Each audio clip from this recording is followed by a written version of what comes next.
और अब बात करते हैं अमेरिका की, क्योंकि अमेरिका के अंदर कुछ ऐसा हुआ है जिसने पूरे दुनिया की नजर को अपनी तरफ खींच लिया है। क्योंकि अमेरिका से उड़ानें इंटरनेशनली तो चल रही है, लेकिन डोमेस्टिक उड़ान पूरे तरीके से रोक दी गई है।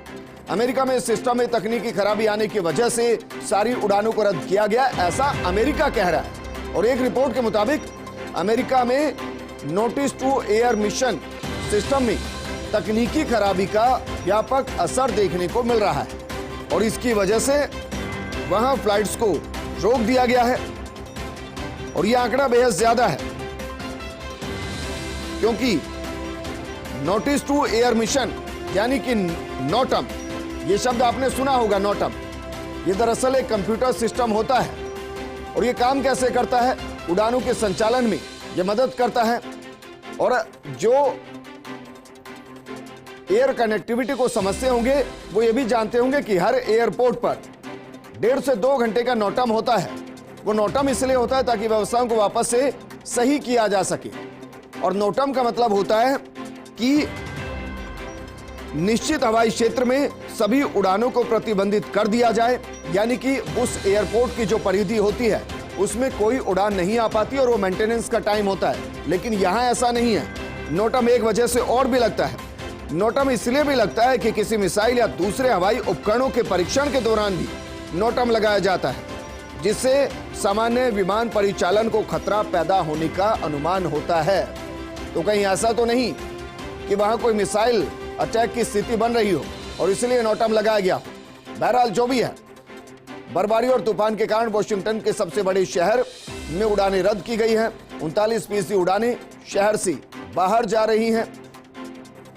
40% उड़ानें वहां आ भी रही थी, लेकिन अभी जो आंकड़ा मिल रहा है उसमें डोमेस्टिक फ्लाइट्स को रोक दिया गया है।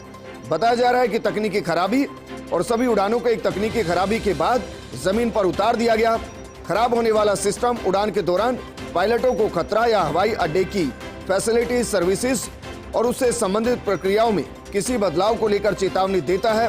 और इसीलिए अमेरिका की फेडरल एविएशन एडमिनिस्ट्रेशन ने बताया कि उड़ान प्रणाली में गड़बड़ी आने के बाद यह आदेश जारी किया गया है। मेरे सहयोगी काशीराम जुड़ चुके। काशीराम, 4 संभावनाएं हो सकती है। पहली कि वहां नोटम का असर, यानी कि जो एयर कनेक्टिविटी है उसका ब्रेकडाउन।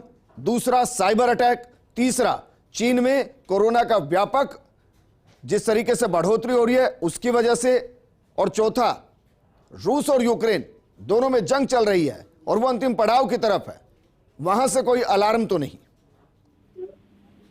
जी विजन, बिल्कुल देखिए किस तरह के कारण रहे हैं इसके पीछे, ये थोड़ा सा अभी कहना मुश्किल है। हालांकि जो FAA है, जो अमेरिकी एजेंसी है फेडरल एविएशन एडमिनिस्ट्रेशन, उनकी तरफ से ये कहा जा रहा है कि सिस्टम को रिस्टोर करने के प्रयास लगातार चल रहे हैं। और अमेरिकी समय जो है सुबह 5:30 बजे से ये गड़बड़ी होना शुरू हुई थी। विमानों का जो संचालन है वो प्रभावित हुआ था। अब तक की बात करें तो करीब 1250 के आसपास जो उड़ानें हैं वो अभी तक डिले हुई हैं या कैंसिल हुई हैं।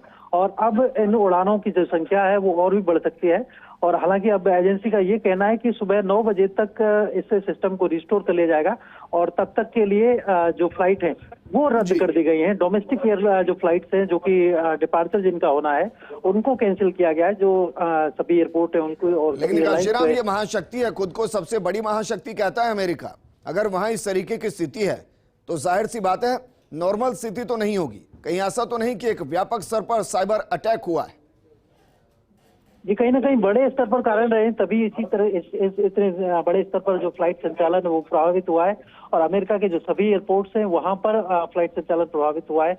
और अगर हम बात करें कि न्यूयॉर्क जैसे जो बड़े एयरपोर्ट हैं और या अटलांटा जैसे बड़े एयरपोर्ट हैं, वहां पर एक समय में जो 100 से ज्यादा फ्लाइट उड़ान भरने वाली थी, उन सबका जो संचालन है वो प्रभावित हो गया। और पिछले करीब 2.5 घंटे से ये संचालन प्रभावित चल रहा है और अभी अगले 1 घंटे तक इसमें और राहत नहीं मिलेगी। यानी करीब 3.5 घंटे तक जो फ्लाइट संचालन है वो पूरी तरह से गड़बड़ाया रहेगा।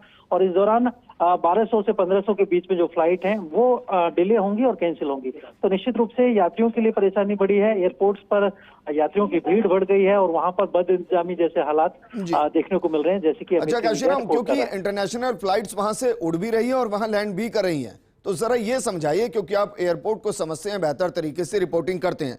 डोमेस्टिक फ्लाइट में क्या अलग चीजें होती हैं और इंटरनेशनल फ्लाइट के लिए क्या अलग से होती हैं? देखिए, ये जो गड़बड़ी सामने आ रही है विजेंद्र, ये फ्लाइट्स के प्रस्थान करने से पहले सिस्टम में देखने को मिल रही है। और उन जो फ्लाइट डिपार्चर करने वाली हैं उनको रोका गया है फिलहाल कि वो कम से कम उड़ान नहीं भरें, और जो उड़ानें भर चुकी हैं पहले से फ्लाइट जो आसमान में है उनको रोकना देखिए संभव नहीं है फिलहाल। तो ऐसे में वो फ्लाइट अपने गंतव्य तक पहुंचेंगी और उनका जो है अराइवल भी होगा।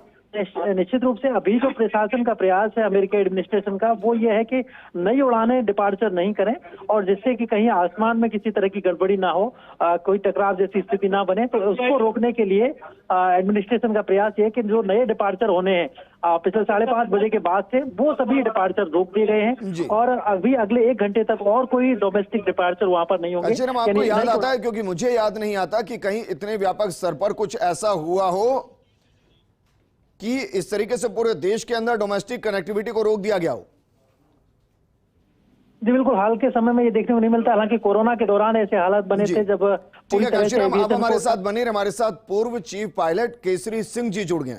केसरी सिंह जी, क्या वाकई में आपको लगता है कि एक साधारण प्रक्रिया है, कहीं ऐसा तो नहीं कि एक व्यापक स्तर पर साइबर अटैक हुआ है? सर, इससे मेरा ऐसा मानना है कि साइबर अटैक की संभावना से इनकार तो नहीं किया जा सकता।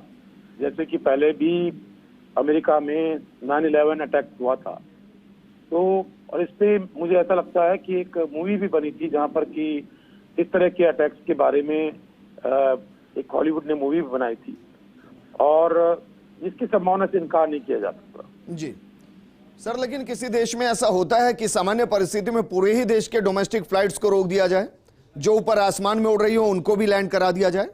ऐसा होना अभी तक की एविएशन की हिस्ट्री में, आज तक की हिस्ट्री में ऐसा मैंने कभी सुना नहीं है कि किसी भी देश में नॉटैम जो है बेसिकली नोटिस टू एयरमैन है।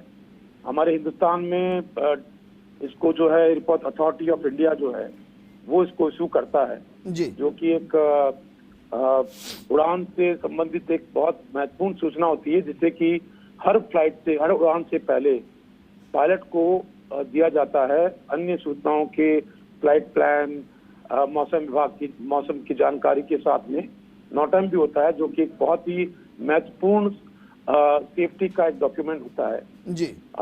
वो इसको दिया जाता है, जिससे कि और जो फ्लाइट से कंसर्न होती है बेसिकली। और जैसे कि हमारे हिंदुस्तान में इसको नॉटैम बोलते हैं, नोटिस टू एयरमैन। और अमेरिका में जो फेडरल एविएशन एडमिनिस्ट्रेशन है, FAA, जो वहाँ का एक रेगुलेटर है DGC, जैसे लाइक हिंदुस्तान में DGC है वैसे, तो वो वहाँ पर इसको बोलते हैं नोटिस टू एयर मिशन। तो बेसिकली इसी की वजह से उसके कंप्यूटर में ये बेसिकली कंप्यूटर बेस्ड, या हम कहें कि कंप्यूटर से जनरेटेड इंफॉर्मेशन होती है, जो कि पूरे अगर हम USA की बात करें तो पूरी USA में इसको हर फ्लाइट पे, हर एयरपोर्ट के ऊपर इसको जनरेट किया जाता है। सर, नॉटैम एक और वजह से लगता है, जितना मैं जानकारी जुटा पाया, कि अगर कोई मिसाइल अटैक है या फिर कोई परीक्षण है, ऐसी स्थिति अमेरिका में हो सकती है? जी नहीं, ये इसके लिए मैं अभी कुछ नहीं बोल सकता इसमें, क्योंकि एक ये सुरक्षा से संबंधित विषय है, जिसके बारे में कि जो वो होंगे मिसाइल अटैक तो हम नहीं बोल सकते, क्योंकि इसमें तो मैं साइबर अटैक की संभावना ज्यादा मानता हूं इसके अंदर में। और अगर वो नहीं है तो ये बेसिकली होता है कि कंप्यूटर का कोई कम्युनिकेशन का एक बहुत बड़ा फॉल्ट हो जी, ये भी एक संभावना हो सकती है। सर, लेकिन ये संभावना हो सकती है कि इंटरनेशनल फ्लाइट्स वहां से उड़ान भरे और डोमेस्टिक पूरा ब्लॉक कर दिया जाए? नहीं, उसमें ये होता है कि डोमेस्टिक को ब्लॉक करने का रीजन ये है कि अगर आप देखेंगे कि तो ये है कि FAA जो है डोमेस्टिक फ्लाइट्स के लिए जितने भी उन्होंने नॉटैम जो बेसिकली जो नोटिस इशू किए गए हैं फ्लाइट्स के लिए कि फलाना एयरपोर्ट पे ये सुविधा उपलब्ध नहीं है, या आपको फलाने क्षेत्र में आपको उड़ान नहीं भरनी है क्योंकि वहां पर कोई एयरफोर्स की एक्टिविटी चल रही है या कोई उनकी एक्सरसाइज चल रही है, तो वो सब कुछ डोमेस्टिक से ज्यादा डोमेस्टिक फ्लाइट्स को ही प्रभावित करता है। अगर हम इसकी बात करें तो कोई भी दूसरे देशों की विदेशी उड़ानों पे किसी प्रकार का कोई असर नहीं पड़ा है अगर विदेशी उड़ानें वहां जा रही है, या फिर इंटरनेशनल फ्लाइट, क्योंकि वो इंटरनेशनल फ्लाइट दूसरी कंट्री में जा रही है, ना कि USA में। जी, केसरी सिंह जी, शुक्रिया हमारे साथ जुड़ने के लिए। नोटम लगा हुआ है और वहां डोमेस्टिक फ्लाइट्स को पूरे तरीके से रोक दिया गया। अब इसके पीछे की वजह क्या है ये बताना अभी थोड़ा सा मुश्किल, क्योंकि बर्फबारी और तूफान भी वहां है। हो सकता है वेदर प्रॉब्लम हो, इसके अलावा साइबर अटैक हो सकता है, मेंटेनेंस पर सिस्टम जा सकते, हो सकता है कि अंदर ही कोई बग आ गया हो। इसके अलावा दो और महत्वपूर्ण फैक्टर हैं, क्या चीन की इन्वॉल्वमेंट इसमें है, और दूसरा क्या रूस और यूक्रेन के बीच जो जंग चल रही है उसका कोई अलार्म अमेरिका को मिला हो और उसके बाद ऐसी स्थिति बनी हो। ये कयास है, लेकिन जल्दी उम्मीद करेंगे कि इसका जवाब हमें जरूर मिलेगा। इस बुलेटिन में फिलहाल इतना ही, लेकिन आप बने रहिए फर्स्ट इंडिया न्यूज के साथ, क्योंकि खबरों का सिलसिला लगातार जारी है। नमस्कार।